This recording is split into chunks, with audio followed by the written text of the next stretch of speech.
What happened to rebuilding Haiti? Today on The World.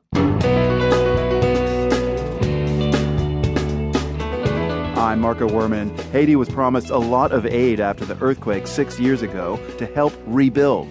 The buzzword 6 years ago was build Haiti back better, and that simply didn't happen. Also, food has finally been delivered to the Syrian town of Madaya. This aid worker says one starving girl had a simple question for him. Did you bring food? Because we were so hungry and we were waiting for you. Plus, a young Syrian American on what it's like to walk down the street with her head covered. I would get dirty looks just because I'm wearing the headscarf. Tonight, she'll be a special guest in the audience for the President's State of the Union address. And what it's like when the girl you once played soccer with is crowned the world's best female player of the year. I mean, I couldn't be more proud right now. Those stories today on The World. We've got a lot going on here. Later, it's President Obama's last State of the Union address. And on the show today, we'll have the perspective of a young Syrian American on the war, intercountry, and Islamophobia here.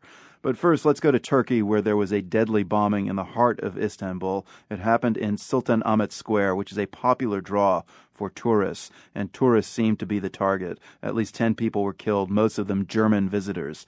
Turkey's prime minister quickly blamed the attack on ISIS. Earlier today, I spoke with my BBC colleague Paul Wood in Istanbul after he made his way to the site of the blast. People speak of a fireball followed by windows rattling, and then they rushed out into the street to see bodies or body parts strewn all around. Whoever carried out this attack intended to hit foreigners, intended to hit tourists. The Turkish authorities are working on the assumption that this was an attack by the so-called Islamic State, by ISIS. It's not known for certain the identity of the man, but the assumption is this was an attack by ISIS and a reflection of Turkish foreign policy in Syria.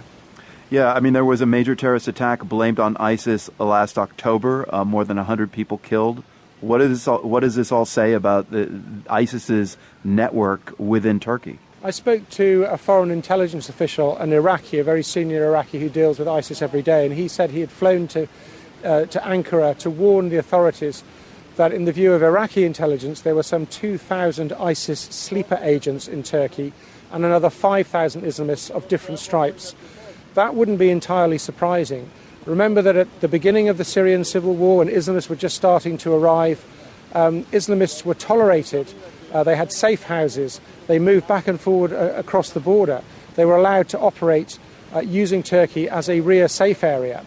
Over the past year or so that has changed, and now I'm told, for instance, that the Turkish authorities orchestrated a meeting of anti-ISIS armed groups very recently on the border.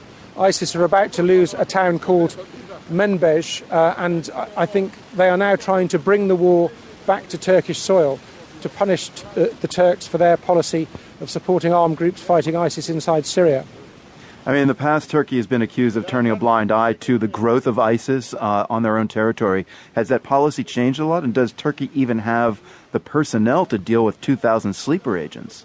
I think the Turkish authorities realise they're in a fight now, and they've got a very serious problem. It's not just a matter of the foreign ISIS fighters who come here on their way to Syria and may now be coming back to carry out attacks, if indeed this was an ISIS attack.